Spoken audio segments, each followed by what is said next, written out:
So hi everybody, welcome to The Hard Truth Inside the Football Industry podcast with me, Philip Ideson, and Darragh MacAnthony, chairman and co-owner of English League One side Peterborough United, and we're here in person. We're back finally. In the studio, baby. I know. It's like, wow, it's like 70 days. I've been away 70 odd days, so it's great to be back, and you guys have missed an unbelievable debate we just had, which was great. It was like the Liberal meets the Conservative, you know, so it was... We just spent 2 hours talking politics. We did, and it was actually very enjoyable, but it was politely done, and I've always said you got to break bread and you can still disagree with each other and do it in the right way. Still talking to each other. Still talking to each other, absolutely. So how has this week been for you?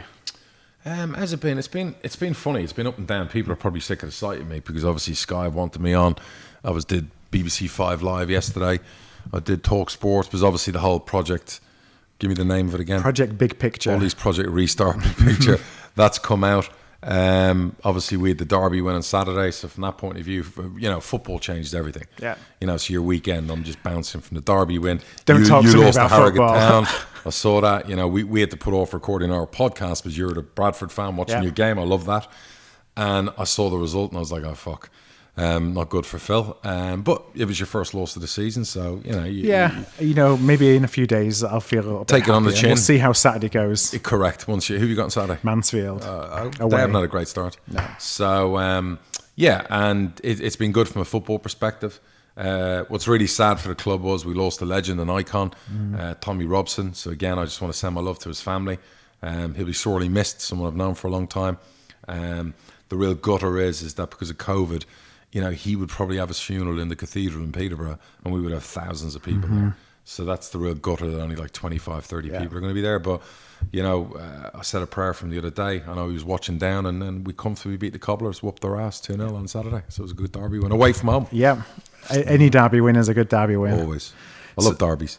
So it's transfer deadline day, the end of the week. Yes, so second one. Yes. The real one, maybe the one that we care about a little bit more. You going to have any movement, do you think? None for us. Another legend left today, Boydie, but he left the club.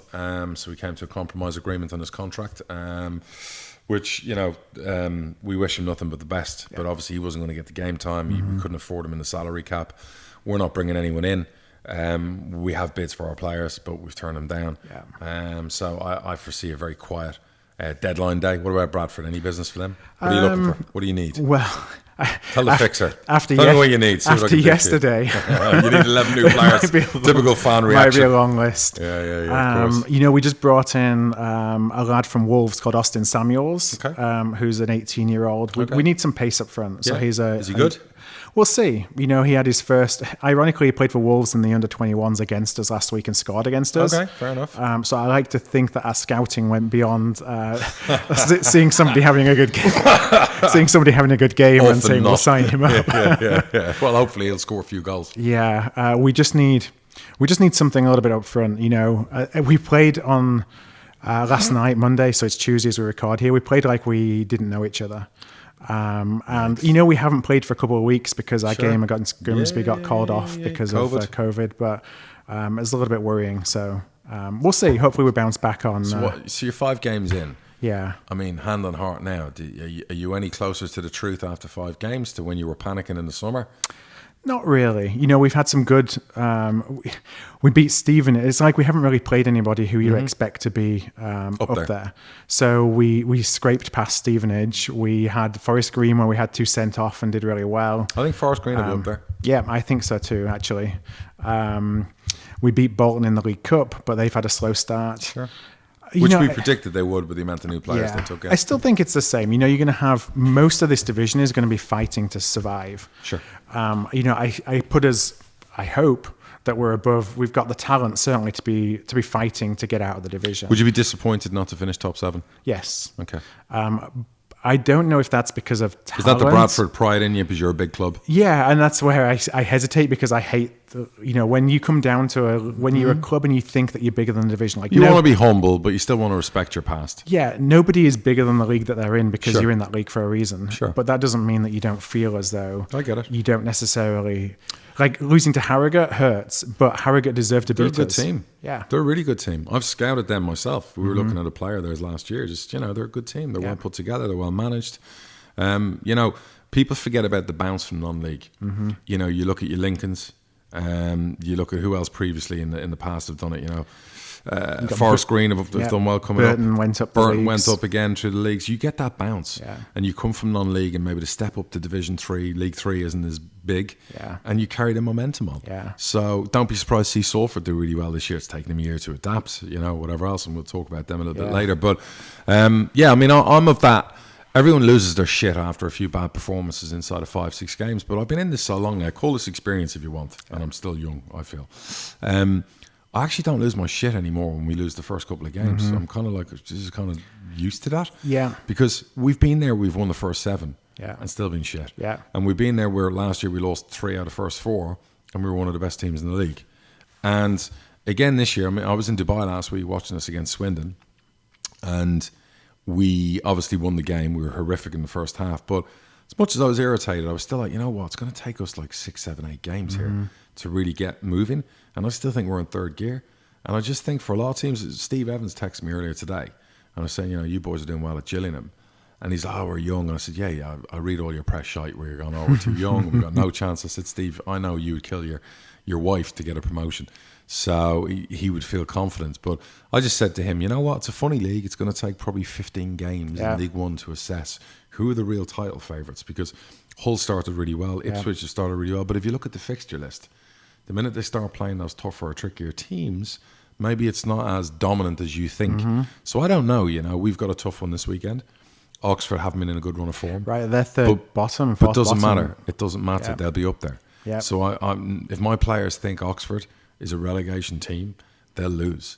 So Oxford are one of the best teams in the league. So it's far too early in the season. Fleetwood, we beat. They've been unbeaten for 16, 17 league games. They then went and lost 3. Yep. Then they go and destroy Hull.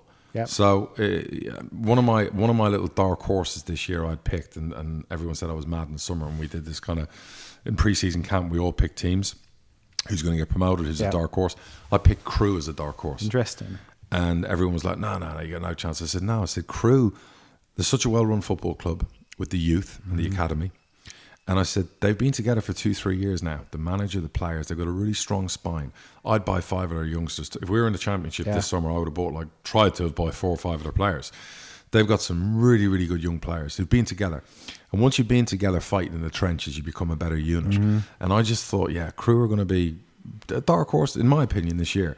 And who did they thump on the other day? They beat someone 3-0. I can't remember who it was now. But Wigan. They beat Wigan 3-0. And it was a comfortable win. So, and the manager rang me after as a gaffer, and he goes, geez, you're right about Crewe. They're looking very, very handy. I said, yeah. I said, just sometimes you get teams who've been together a while. Ipswich have started really well this year. And I said in our pre-season fans forum episode that Ipswich pretty much haven't done a lot of business, but they got a lot of the same players like we do. Yeah. Sometimes that's a positive. Can be a negative, but sometimes it's a positive. Yeah, that Harrogate team, I think they've played together in Conference North. They went through the conference together. So it's the backbone of the same team that's been together and been successful and got all the momentum for the last couple of years. Absolutely. You look at League 2 and you've got Morecambe at the top, and you've got Bolton and Tranmere struggling. Yep. So I do feel like we don't really know who's... Early days. Yeah, it's too early to tell. Yeah, way too early. But the good news, and I just want to say this to the viewers, our podcast doubled up in the last 7 days. We don't know how this has happened, but our viewership has doubled. And we're still looking for, is this an anomaly, a statistical thing? But we're very thankful for the support. Thank you. Word is getting out there. Yeah, absolutely. Listen, anyone wants to advertise in this podcast, you're getting a lot of ears in this now, so you might want to get in and try and get one of the sponsorship packages. Yeah. So one of the teams that think that they know where the season is going and they didn't like it was Salford. You just mentioned them. Sacking Graham Alexander, they're unbeaten. That seemed like a bit of a surprise. Yeah, that's. I'm not surprised because I would know Gary Neville and the man, particularly Gary Neville, because he rules out an iron fist, and he's ruthless. There's no way you win that many Premier League titles, become one of England's best right backs without being ruthless. Yeah. So he wants promotion. He would look at Salford and go, we should be winning League 2. And there's probably things he's seen maybe he doesn't like. They've had him for a year now. That can happen. We've got rid of managers in the top 6, and it's not always about where you are on the table. It's about where you think you're going to be. Yeah, you can feel when momentum's with you or against you. Right. So I can never be too critical of any club because at the end of the day, we all have a tough job. If they get Danny Cowley, put them down as title favourites. I would fancy him and his brother to do a good job. I actually met Danny in England a few weeks ago. He rang me up. That, you know, he was on a break, obviously, after leaving Huddersfield. Yeah. And he'd said to me, he contacted me out of the blue, and he said, look, he said, you know, you've been a chairman for a long time. You've got a good relationship with Darren. You know, could I pick your brains on the relationship between manager and owner? Mm-hmm. You know, it's something maybe I haven't perfected yet, but it's something I'd like to know more. And I'm all for education. Yeah. And I found that flattering. And I met with him with a couple of hours, and it was good. And just talking, chewing the fat. And he was asking me about, you know, how does this work with you and your gaffer? You know, what do you think I did wrong? Mm-hmm. Or, you know, why? And he's been very successful. So if Salford landed him, I think, you'd put odds on money on them winning promotion. Yeah. Now, I want to start on a positive note because there's so much, obviously, craziness going on around the world. There is. And it was 2020. It was something that we didn't touch earlier in the summer. And you were awarded the Family Club of the Year for League One. And, you know, the reason why this came to the fore for me was over the weekend seeing some of the things that you were doing for your supporters for World Mental Health Day. Yeah. And I just wonder if you could talk a little bit more about, you know, why is family community so important? And perhaps what are some of the things that you do differently which led to you being awarded? So I like to take credit for lots of things, but I definitely won't take credit for that. Mm-hmm. That is the staff of the club who've made that award happen. My partners, Jason and Randy, you know, they've very been involved in that side of the club and improving our service, you know, what we do for our fans in the community and making the match day experience better for our fans. You know, we brought in like Peterborough, the Rabbits Borough area with computer games and carpet and a safe space for our younger fans last year. Because our stadium's a shithole. So for families, if your wife came with your kids, she'd be horrified. She'd sit in the car. And I'm not trying to, you know. I think most toilets in football stadiums in the lower leagues. Our new stadium will be a lot nicer. It'll have those like heated toilet seats and stuff, you know, for your arse cheeks. But I think we changed so much. And what was great about the change and the initiatives we brought in, Phil Adlam, you know, Jake Baxter, people behind the scenes. There's so many people I could mention. The work the foundation does, the work, you know, our staff do, you know, on a match day. They care. They genuinely care. Yeah. You know, we are a family club. And you saw the lady, you know, Jean Ventures the other day getting a shirt. Yeah. You know, if I showed you my Facebook, you know, I speak to her every week. Yeah. You know, she'll email me, how are you, my lovely? And I'll email her and go, how are you, young lady? You know, she's at home. She's on her own. She's not getting to go to a game. I've spoken to, again, I'm not trying to take credit, but I've spoken to so many of those fans during lockdown because it's a horrendous time for them. As much as we moan about COVID and everything else, these are people who are like really, really concerned because of the age bracket they're in. So we're really trying to be that club that can do better by its fans. And this year has been sticky because of the season ticket refunds and some of the anger from some of the fans and the options we gave out. And our fans at times have got the short end of the stick. So we know, myself, my partners, the club know, we have to do better. Yeah. We have to improve all the time. Winning an award like that is an award for the staff and the people who actually put the real hard yards in. Because I don't put the hard yards in. Yeah. I might pay the bills. You know, I might shout and scream. I might go on a few TV shows, do a podcast. But I'm not the one out there, blood, sweat and tears. Every minute of every day. Making a difference. Or doing the school initiative and visiting 500 schools like Phil Adlam might do. Or delivering a shirt to a fan. The real people who do that are the people that matter. And that's the worst thing about the crisis in football. These are people who are going to like lose jobs. I'm not talking about my club. I'm talking about across football. Yeah. And those people who live and work and breathe in an area, they're what matter. Mm-hmm. You know, not the owners, not the players, the people behind the scenes. So thanks for mentioning that. Yeah. And it would be great for us to win that again because that's really, really important. I think it's missed, you know, when we're talking just big picture at the moment about the role of football, you know, the role that football has in the community, especially when you're in the lower leagues, because, you know, for all the best will in the world, you're not showing up to win every single week. It's about, you know, being a part of something that's bigger than yourself. You know, the fan who travels up and down the country and watches his team when they're shit. And every football club goes through periods where they're shit. It's just, that's football. It's a cycle. Yeah, unless you're Barcelona, Liverpool, Man United, Real Madrid, most of us know what I'm talking about. And that fan, no matter what, who shows up, who buys their season ticket, who buys their shirt, with pride, screams on a terrace or at a seat, you know, I'm gutted for them at the moment because they've been there through thick and thin. And you know they would be queued up with their masks on. They'd have hazmat suits on right now. and walk in to support the club, to watch a game, to do whatever they could. And what's happening, the government, and I've been saying it all over, Oliver Dowden, or whatever his name is, the sports secretary, it's a fucking disgrace. And you look at the Royal Albert Hall, and I'm seeing images of Arsene Wenger's event last night, full, sold out for Arsene Wenger, and it's just, I'm so angry. My blood's boiling, and I can't do anything about it. I'm just like, I'm watching from the sidelines, and it's like somebody's stealing my wife, and I can't do anything about it. It just goes against everything in I don't know, you can see it, I'm just foaming. Yeah. And they're shutting us down. It's a restraint of trade now. And I think the beauty now is seeing people are realising this draconian government control and rules no longer can work. No longer should it work. No longer will we allow it to work. And the public have had enough. I used to get, for every tweet I'd put about COVID, I'd get about 20 people agreeing with me, and I get about 8 or 9 screaming at me, "You're going to kill everyone. You got to stay at home." Now I get one COVID team apocalypse, and I get 99% agreeing with me. Because after 7 months, everyone realises we've got to live with this and we've got to get on with this. And what they're doing to our industry, and I mean they, the government, they keep saying it's the Premier League's job, and we do want some form of help there. The government need to be helping us, because they've helped the arts. They're giving them like $1.5 billion. I've seen them give some other industries money as well, and they're just ignoring us. And it's like when you've got children, you have to treat them all the same. You just can't ignore that one in the corner and let them starve to death. And they're letting us starve to death right now. And there seems to be no bright spot on the horizon. I watched Dan yesterday do a lot of interviews. I see Boris Johnson's vitriol and crap he's gone on about when he was doing this, whatever. And there's no end in sight. All we keep hearing is 6 months, and now's not the time. Now's not the time.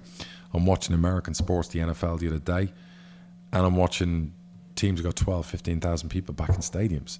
Even in your beloved liberal states, they're starting to allow it. What are we doing? What are we doing to our industry? And I said this yesterday and today. Peterborough will be okay. We'll be okay. Me and my partners will make sure we're okay. Yeah. We've got players we can sell. Yeah. But there are clubs who are genuinely not going to be okay from this. Are we going to, in a year, 2 years, look back and remember them? Or is the government going to apologise for putting them out of business? Because that's what they're doing to loads of businesses. Now they're doing it to our industry in a big way. Can't go on, pal. Well, that brings us to the project Big Picture. It's been an interesting week with that coming out, I think, on Sunday, and obviously lots of interesting reactions. First I knew about it was Sunday morning. Yeah. Because I'd had a few drinks on Saturday night. I've been away for a long time, so me and the missus had a few bevies, a bit of a sesh. It was great fun. Anyway, I limped out of bed Sunday morning, and probably at about 11 o'clock I got up, and I have a text in my phone from Simon Jordan. He's like, D-Mac, do you want to come on my show today or tomorrow and talk about, the project, whatever? I'm like, what the fuck are you talking about, Simon? And he goes, the leak in the press today about the Premier League and the plan and Liverpool, Man United. I'm like, dude, I'm just out of bed. Give me 10 minutes, let me find out, let me read about it. And then obviously I rang him and we had a good chat about it. And then obviously that set off everything. I was on TalkSport, then I was on 5 Live. And I'll say it for the 4th time, it's a big distraction. I love some of the stuff in there.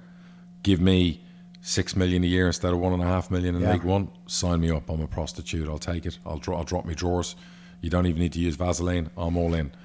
You start throwing in B teams, I'm out.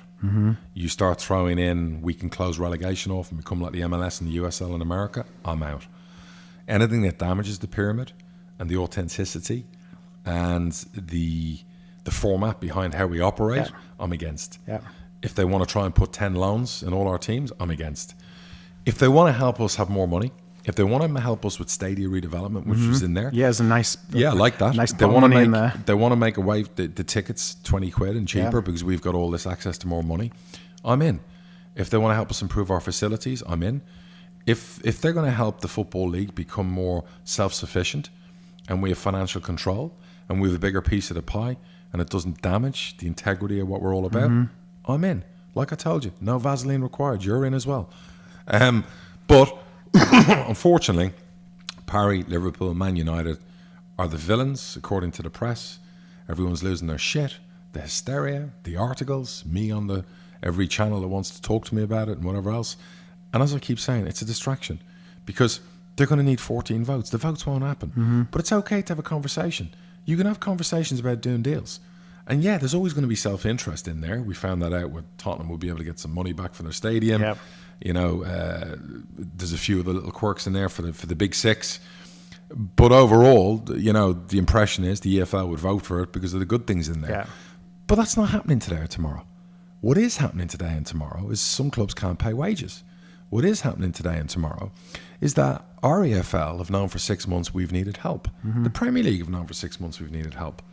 The government know we need help. And nobody has come up with a fucking plan or a solution. What are they waiting for? Are they waiting for someone to die and stick the life support machine on them or the paddles and try and bring them back? Is that what they're waiting for? Because I don't know what they're waiting for. We know deals are there to be done. We know there's funding to be had. We know the government could definitely print money like they've done for other industries and help us out, and we'll pay them back. So, again, I'll ask, are they waiting for the paddles, Phil? Well, they've come out of their hole now just to say that this is a bad deal, but without offering anything in return. The cheek of it. The audacity that they've even actually fucking talked about this. Finally come out of the hole. Yeah. And it's just to say, yeah, not this one.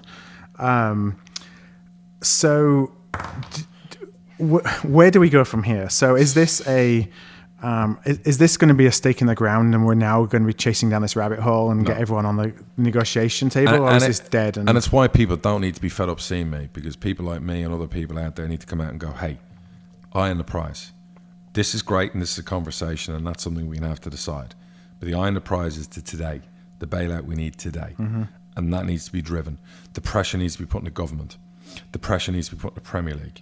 I'm sick. I don't want to read about the Premier League are upset with Rick Parry and they want him fired and all of that. Otherwise, they're not going to bail us out. So now the bailout's conditional on Rick Parry. Fuck off. Yeah, now they're going to say he has to go before Load of we bollocks. come to the Don't negotiating give me table the again. delaying tactics. I don't want to see any more nonsense from Premier League managers about not helping us out, or Premier League owners who used to be part of the Football League talking about it. That drives me up the fucking wall. I've done my bit for non-league. I believe the lower down people go, the more you must help them. It should be the same way from Prem down to us. Right now, you're going to get through October. November, December is when you're going to start to see the creaking happen. You're going to see clubs, employees get fired. Yeah. You know, with the new restrictions coming in, with no fans on the horizon in stadiums, refunds are back on the table with season tickets. The government have made it worse for us. So you're now going to see people lose jobs. You're going to see, you know, pay cuts. You're going to see wage bills not paid in December, January is my prediction. By February, you're going to see at least 8 to 10 administrations out of 72 clubs. At least. Yeah. Which is scandalous. It'll be the biggest scandal in our industry fucking for years and years. Now, if you put your Liverpool fan hat on, what do you make of the deal from a Liverpool perspective? I'm a Liverpool fan. I'm not necessarily a Fenway fan or a John Henry fan. Yeah. I applaud any club that is trying to do a deal that helps the EFL. Of course, there's self-interest. I understand. But let's not make any bones about it either. The Big Six are the Big Six for a reason. The Premier League wouldn't have a £9 billion TV deal without the Big Six. Let's all agree on that. So everyone wants to pretend there's 20 clubs in the Premier League and all those other clubs, you know, are massively relevant to the TV deal. No, they're not. Those 6 clubs, if a European league broke away with 6 big clubs from each league, and there was 20 billion on the table or 30 billion on the table, money talks and bullshit walks, they'd be all gone. So everyone has to listen when the big clubs talk, because they deserve that respect because of the Hollywood status and finances they bring to the game. So we can all write our shitty articles. We can all call for Rick Parry's head. We can all blame Liverpool and Man United. Or we can be fucking realistic here for a second and go, hang on a second. There's a conversation here. There's a mythology that's been put forward.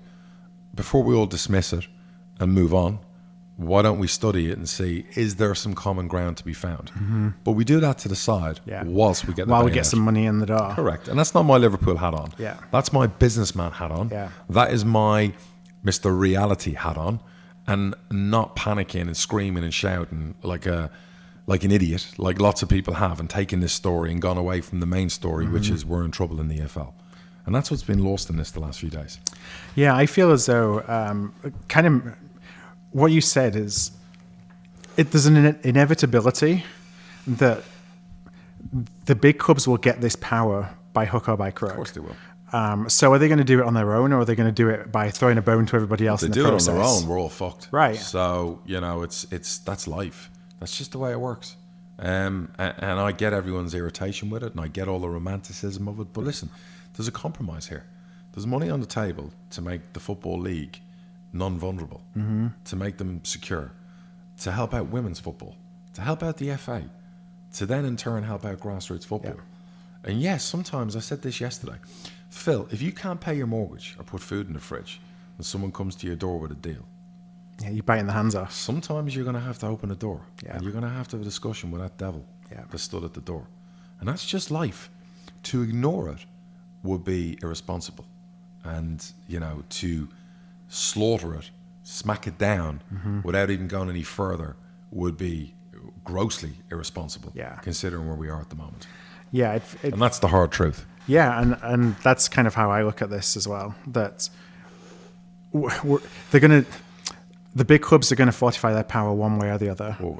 And there is this notion of the pyramid and the 92 and everything that comes with it that we've all grown up with, and that is kind of sacrosanct, that is under threat, but it's going to be under threat with or without this, more threat without it. And unfortunately, we all got to realize kind of our place 2 words. A little bit in the world here. Necessary evil. Yeah, You've heard those 2 words. If you don't understand what they are, go look them up. Necessary evil. Well, let's watch this. I mean, even before this goes out tomorrow, there's probably more changes that have happened. More people being fired. Project fucking whatever. Will be next. Who knows? The one constant I know is that I want my club to survive and thrive and come out of this. And a lot of clubs in there with us won't. Yeah. Well, on that note, let's take a short break, and then we're going to come back with a few of the listener questions. Look forward to it.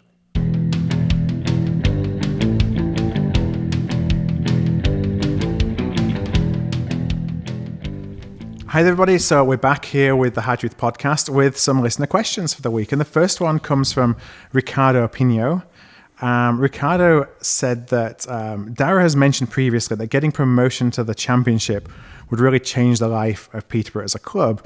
Is that because the TV money is higher? Is it because the values of your players become higher? Is it because of ticket revenue? What is it that becomes everything that gives you that step everything up? You're talking about we would turn over in a normal year. Without a player sale, we do 5-6 million. With a player sale, we go up to 10. In the championship, it'd be 15 to 20 million. Of course, our players' wages go up a tremendous amount. But take Ivan Toney. If Ivan Toney has one good season in the championship, we get 28 million for him. If you go off Ollie Watkins. 28 million for one player sale would change Peterborough United for 10 years. We would become a top-tier academy. We would, new stadium, old stadium, improve everything. We would recruit even better than we do now. The way we do our business in the transfer market, we would probably produce 20, 30 million every year in transfer sales being in the championship. And give me the access to that kind of money. I would wipe all our debt out. We would be an ultra-modern club, a club our fans who would pay a lot less once we're at that stage than they do even now in League One to support. So it's life-changing, but you got to get there and you got to stay there. And that's where it's always been tricky. So it's just worlds apart. How would you approach the staying there? Are you approaching it kind of Rotherham We nearly got it right. of... No. We nearly got it. We did get it right last time. It was just fate. Just played an evil You have part. like the highest amount of points that got relegated. We did. We're the youngest team ever. The average age of the team is 22. And that team, by definition, the following year would have been at least 10, 15 points better if we kept them. So I know what it takes. I would bet my bollocks that we go up, we stay up. Someone's going to pull this out in a couple of years to come. Your bollocks are on the line. But I'd bet my bollocks that if I get us back up, or if we go back up, we're staying there for a long period of time. Now I've got a question from, and I've got to think that this isn't his christened name, from Spud. That's a great name. It was a Coventry City fan. Fair play. Spud asks, do you think that football clubs or stadiums should be protected more than they are in their own city? I think given everything that's obviously gone on with Coventry and their stadium, horrible situation. Should there be more protections in the community? Well, it's frustrating because Coventry would have the Rico would have 20,000 people pre-COVID if they're in the championship every week. Yes and no, because where I understand because of the Coventry situation, other clubs have lost their stadiums, the need for that and the apprehension. But then again, like you look at an owner like me, I've only done good things for my football club, and we're trying to buy the current stadium. We're trying to build a new one. We're going to, when we move across, what are we going to do with the old one? Well, it becomes something we have to, make money from to pay for the new stadium. And you've then got, say, supporters trusts who are trying to restrict that, and because they're worried or they're suspicious and whatever. And don't tar me with the same brush. At the end of the day, I would never do anything to endanger our supporters. We pay a ridiculous lease on the current stadium so we can stay where we are. I wouldn't want to be moving Peterborough United away from the city. I certainly wouldn't want to be moving them away from like within 3 miles of where we are. That's why the new stadium is going to be like 1.8 miles from the current stadium. So it's a tough one for me to answer, because there's part of me is like no, and there's a lot of me that says yes, we need to do more. So I don't know the perfect science to it, Phil. You're the clever guy. So who knows what the answer is. Yeah, it feels like it's a solution searching for, it's like, what's the root cause? And the root cause isn't necessarily clubs not being protected. Yeah. The root cause is, exactly. Bad ownership. Yeah. Unfortunately, every business in every form of life, there's going to be some bad guys that get in. Yeah. We've had this argument this summer about the police and racism and everything else. And it's like, you can't tar all police people with that brush, can you? But every institution, business, there's always going to be a bad egg or some bad apples. And it's the same in football. It's nearly impossible to keep them out, right? Yeah, I mean, there's only so much you can do about it. And that's where everyone says, well, it's the EFL's fault and the fit and proper test failed and all those kind of things. But hard truth is, and nearly impossible. Yeah. Impossible. Exactly. Are you kidding me? You'd have a billionaire 1 minute, and the next minute they're like somebody with no money. So it's so much nowadays. It can be creative to get around all of that shit. There's always a will. If there's a will, there's a way. So it's really, really difficult. Who would have thought a football club could be lost over a card game?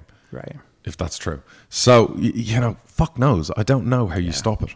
Yeah, and ultimately, for a lot of owners that come in, it's not their primary, they have another source of income. So the success or failure of the business that is their day-to-day affects the football club. Happened to me. Yeah. It's normal. But you know what? Let's not vilify all the good owners, and let's not tar them all with the same brush. Yeah. Now, I got a question from Jim Dawson. Cool. Jim says, my daughter is part of the youth academy. Brilliant. And he was just wondering kind of how much of an interest you take in women's football and the posh women in Fair particular. question. And again, hard truth, because I'm always transparent. Before, I had no interest in women's football. Never watched it, never seen it. No interest. And my kids play sports and whatever else. My daughter plays volleyball. I have an interest in her volleyball because she's doing it. Yeah. Would I turn women's volleyball on the TV? No. But what I love is my partner, Jason, his daughter's massively into soccer. Or football, I should call it. I get in trouble. Yeah. And he is a big proponent of the ladies' soccer, ladies' football. And he's influenced me to be more intuitive, in line with it. And I've done it. I now follow all the results. I, keep an eye on the Twitter stream on a Sunday when they play their games. We've got a really good setup, some really good people. Yeah. Me, Jason, and Randy have put more money in. We've allowed them more access. We've got them more facilities. We've put some stands at the training ground, increased budgets. So there is a belief there, and that has been driven by Jason, and it's got me. And don't call me a chauvinist or a sexist because I didn't like ladies football. There's lots of sports I don't like, whether they're female or male. It's just you like what you like, right? And one day you'd like to see, could we get them to the Women's Premier League, and whatever else. And there's no doubt at our club, as we move into a new stadium and as the club becomes bigger, more sustainable in the championship, we would do even more for ladies football. So to Jim, was it Jim? Yeah. Tell his daughter, brilliant, I love it. I look forward to seeing her breaking through and becoming a pro and scoring some goals and making a few quid from selling like I do with our first team players at Peterborough. Make it a transfer centre. And I'll have to probably tune my recruitment into also that side of the game. Make a couple of tweaks to your spreadsheet. Absolutely, why not? But you know what? Fair play. Yeah. The game's taken off the last couple of years. There's more eyes on it. I don't agree with all the arguments about they should all get paid the same, because I don't think that's a gender thing. I think that's driven by interest in media. Like League One gets paid less than the Championship and the Premier League. It's nothing to do with whether we're a man or a woman. So if female football had twice as many eyes on it and TV deals as we did, I would expect them to be getting paid twice what we do. Yeah. So that's where that comes down to that as well, But I think it's wonderful that it's taken off and it's blowing up in a good way, and probably about time. Now, how does what's the connection between a women's team and the men's team? You can speak because you obviously have direct experience of that at Peterborough, but are they different clubs that just share the same name and brand and all that? Yes, there's like with our club, it was mainly run by the foundation, and we've taken a lot more now of a personal interest and a stake in the whole thing. Whereas before, years gone by, it was owned by the club, and then there were issues and it was shut down. Okay. So what you're going to see in times to come is the female club will come under our banner of ownership. That's something Jason's driving as well. So that's exciting for them. And that's something that's just about right. Mm-hmm. So, I mean, and I tell you what, they kick ass. Some of the scores they run up are just like ridiculous. Do you know what I mean? Like fucking 8, I've 9, seen 10 recently. mil. And I've seen some of the goals. We've got some really, really talented football players on the ladies' team, like really talented. So, you know what? Kudos to them, because for probably years, those in female football have been running uphill, fighting like a battle that's impossible, where they've got to get jobs, they're not getting paid enough, and they've fought and they've become better. They've honed their art, their craft. They become better players, technically better, more skillful. I've seen the English ladies team, and they're bloody good players. So, and what's that brought is more eyes on it. It's brought more eyes, more money in the game, and that's what they needed to do. They're pioneers. Yeah. And you probably find in 10 years' time, you will have multi-millionaire female football players. I'm not talking about endorsement deals you might get nowadays. But because the money is coming into the money sport. will come into the sport, you will get players in the female game who will be on 15, 20 grand a week. Not so long ago, John Barnes was on 10 grand a week at Liverpool, and that was massive money. So what I'm saying Which is, is crazy time goes to think by, about, isn't crazy it? to think about. Yeah. Matt Letizia is a pal of mine. I often think, what would a Matt Letizia get paid today? 250, 300 grand a week? I mean, when he sits there and he's still working in his 50s and 60s and whatever, because he has to, although he probably has a few quid, just imagine what he would have made out of his career. Yeah, that generation of players. That generation of players missed out so much, So you're going to see the pioneers in female football now pave the way for some serious money to be in the female game in years to come. Well, I want to just transition into a couple of business questions before we wrap. The first one is from Rob in Birmingham, and Rob would actually love your opinion on whether having business qualifications like an MBA is actually worth the investment. Sure. Well, I didn't have any. I spent a day at college. Yeah. I got my 3 A-levels, it was a miracle. Slept with all the teachers, no, I'm joking. And I only went to college because I was living with a model at the time, and she moved to London from Spain. So I thought, well, I'll go along for the ride, and what will I do? I'm in London, I'll sign up to college. So I went to college, and I lasted a day. And I don't know if I told this story before, but I remember going my first day at college, and back then they used to do a BA Honours in Business Studies. And nowadays it doesn't exist, apparently.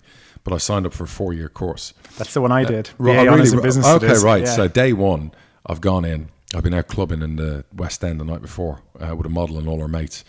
And I've gone in, I've had like an hour's sleep. And I'm in this massive big like auditorium. And everyone's in this, there must have been 200 people there. And the professor comes in, the guy comes in, he's wearing like, a bit of a robe and all that. And he starts talking about, look, part of your course is going to be a project, and I want you to do this project, I want you to prepare this, blah, blah, blah, blah. I put my hand up. And he's like, no questions. I'm like, for fuck's sake, I just have a question. So eventually he's like, okay, what's your question? And I said to him, look, call him Mr. Willie, whatever you want to call him. I said, I'm Darragh, come from Spain, 4 years. Can I ask you a really important question? He said, ask the question. I said, look, can you tell me and run through all the successful businesses you've run? You look like you're in your 50s, 60s, so you've probably run businesses for 20 years, you probably had many successes, sold them, and now later in life, you're now like bestowing that, wisdom onto the people you're teaching business studies to. Well, his face just turned, and it was like hatred, and the whole place went quiet, and I was looking around thinking, shit, is my fly open? So I'm like, wow. And he goes, are you trying to be a smart arse? And I'm like, no, I'm being, genuine with my question. And unbeknownst to me, the guy had never run a business in his life. And obviously I crossed the line. But I figured, how could I spend 4 years surrounded by people who'd never done it themselves and they're going to teach me how to do it? That was the arrogant prick in me probably at 18, 19. I got up and I walked down and I never went back. I rang my dad and I said, listen, I can't do this. So I'm going to come back to Spain. And the model followed. So, and I look back and my kids often say to me, why do you want us to go to college, Dad? Why do you want us to do this? You didn't do it. And you did all right in life. And I'm like, yeah, look, I lived in Spain. I had 2 choices. I had real estate or timeshare. I ended up doing both of them. I had no other choice. That's all my choice was, to sell. Luckily, I had a talent. Once I was finished with my modelling days, and I did a bit myself, Yeah. I found I wasn't going to make enough money in that to sustain my lifestyle. I could sell houses. I could sell timeshare. And when I built my big business, and I did really well in my 20s, and the penny dropped and I wasn't a lazy prick anymore, and I worked harder than everyone else. My biggest regret looking back, when I went through the shit, and I hit 08, 09, and, Rome was burning, everything was falling in. I look back and I go, I had people working for me I relied on, CFOs, directors, everything else. Sometimes the things they were really good at, I would have liked to have learned about those in college. If I'd done an MBA, if I'd done a master's, if I'd learned more about accountancy, if I learned more about taxation, if I learned more about strategic planning, if I had more of a plan B up my sleeve because I'd had that academic experience, could I have saved my business?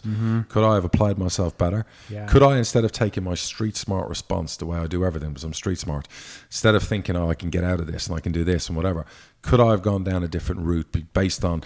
Now, I don't do regrets. What I do is I do education. Yeah. So I look back and I go, it's a learning moment. It's not a regret. So nowadays, I feel it's fundamentally important for people to be as qualified as they can be, to arm themselves with all the tools.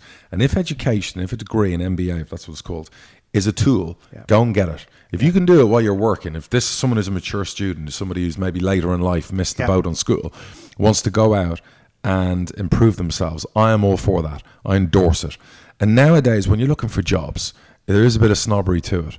You're more likely to get a job when you got a nice master's or a load of fucking numbers next to your name. Or I often joke with Randy, my partner.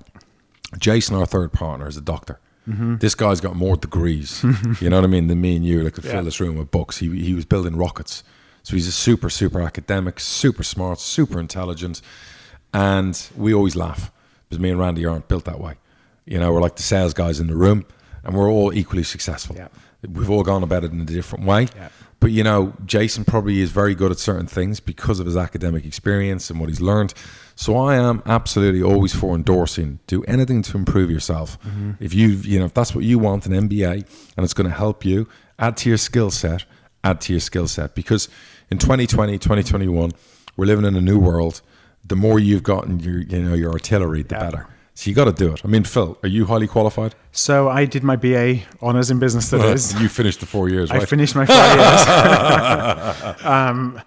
I didn't go and do an MBA, and I often thought about, shall I go and do an MBA or a master's? Yeah. And the reason I probably didn't is because I wanted to start earning money. Fair enough. I wanted to get into business, and then once I started, I felt that the experience, and this is probably speaking from somebody, as the narrative that I told myself for the reason that I didn't go, was that the experience over time is, for me, I felt was more valuable than going and getting another qualification. So the regret or the education that you learned from that? So do we regret? I'm not sure. I mean, I think that I was happy with how that worked out in terms of making that choice of going experience over another qualification.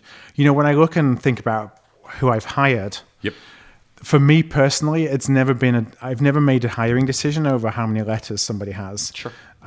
Because lots of people do. But lots of people do, and that's the thing. I think it often depends on industry. It depends on country, because I think the UK is far more values that far more than the US does. Right. It's a personal choice. At the end of the day, I don't regret not having one. Okay. I mean, I'm very thankful for my degree. Yep. And I always took the perspective that you get what education you can while you can get it, while you have access to it, and you have the ability to do it and the opportunity to do it, because you can never lose it. And if you were to the Phil today, 17, 18, gone into the world, would you still be on that same train of thought? I think so. I mean, getting the first degree was really important. Sure. You're more qualified than me. From a paper academic perspective, point of view. from academically. Sure. And I'm really happy that I pursued that course. Sure. And I would encourage everybody to pursue 100%. that course. Once you've got your degree, I think it's just personal circumstance and industry and what feels right. But if you have the opportunity to go do it, do it. And if it's, a big investment for you, because that's what I felt, was like, can I afford it from a cash flow perspective more than anything else? I didn't do it, and I never regret not doing it. I have a flip speech to all of that as well. As much as I say, look, I endorse people going and getting qualified. Here's the other side to that, to the people who are not qualified or who don't want to get qualified, who don't have the choice, or aren't lucky enough to do an MBA or have the money to do it. Here's the good news. And I said this to my kids whenever they fail an exam or they have a hard day. I'll say, look, Daddy, me, when I was in school, I was surrounded by some really, really clever academic people, fucking genius-like level, who were acing every A level, were getting into Cambridge, Oxford. Some of them were going to foreign schools in France, Germany. And still years later, I get messages all the time off them on Facebook about, oh my God, look what you've done with your life and your career. I saw you on TV. Can we meet up for a coffee? I've got a business idea. I've got something to invest in. My school in Ireland, because I finished my education in Spain. My school in Ireland is a real old family school. Like, it's a religious school, priests and everything else. St. Mary's College, great school. My dad went there, and he always loved going back to the school reunions, and I never went to any. And again, when I was in that school, I would be a nobody. Now, if you look at their website, I think I'm in their top 10 most famous ex-students next to the Irish Prime Minister, to the point where they asked me the last 3 years running to give a speech at their school reunion gig. And I did it this year. So again, I send my kids pictures going, look, here's Daddy. I was a nobody at this school. I certainly wasn't thriving educationally or academically, but I'm wanted. And I'm not wanted because of my A-levels or my lack of master's degree. I'm wanted for my street smartness because of what I've done in life. So there is always an alternative. Yeah, there is always a plan B. Street smart. Sometimes being street smart. And I'll bring it down to this one thing. I'll give the best advice I can give in work and business and everything else. It goes to you too. And we spoke earlier about being a bit more ruthless sometimes and using that word. You need to be a cunt sometimes, and go hardcore. Hard work. Yep. And I've always said, put me in a room with 20 other guys, I'll outwork every one of them. And I've always been that way. The minute I got that taste of hard work when I was 23, 24, there was no stopping me. I would outwork anyone, 7 days a week, 24 hours a day. For anyone out there who loves working 9 to 5 and 25, 30 hours a week, not for me, not my thing. I just wanted a graft. So now when my kids have a go at me for getting out of bed at 9:30 in the morning, I look at them and go, fuck you. I spend years, no weekends off, traveling and working my ass off. So in my 30s and 40s, I could choose whether I get up for work today. And that is a privilege. Yeah. But it comes down to hard work. Yeah. Nope, I agree 100%. Last question for today. Sure. So it's a question, the question is from Paul Cashman. Okay. Paul says that, we've talked a little bit about transfers that you may have missed out on in the past from a football perspective. Yep. Has there been an investment that you have turned down on a new product or an idea that it's then been released and been really successful? Ooh, anything?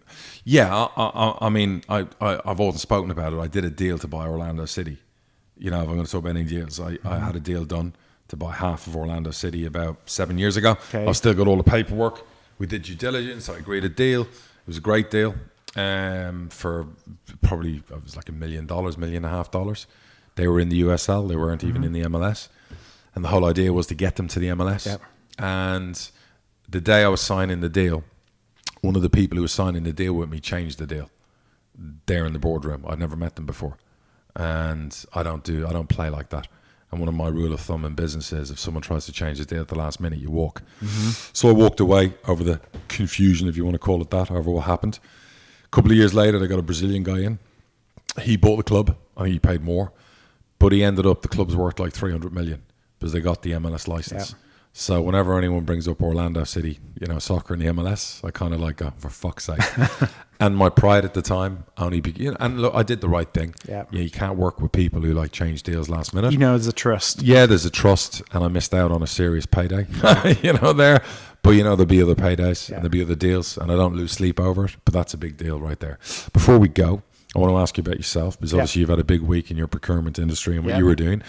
I know you had some technical issues. How did it go for your business, the big podcast, the big presentations? Yeah, it was really good, thank you. So we put on an event. It was the first time that we'd done a virtual event in our space, in the procurement space. Brilliant. And we had about 850 people register for it over a couple of days. Wow. We had some tech issues, but we were able to get over those. I like the fact you wrote over that. So that's anyone who wants to do business with someone like you, to know that under pressure like that, with the circumstances, it didn't define you or finish you. Because I spoke to you on day one by email, and you were kind of like, oh, this has happened today.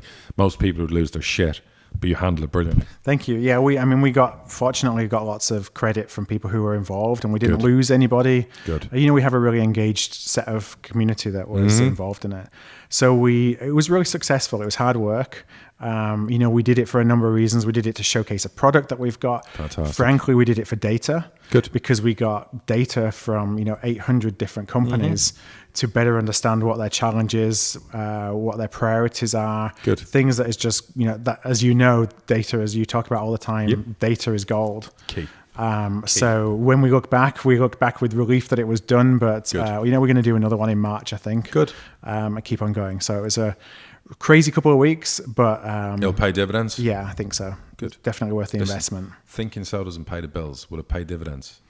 Yes. Good. We have a plan in place for fourth quarter. Good. How we're going to turn that into cash. Good. That's what you need to do. Yeah.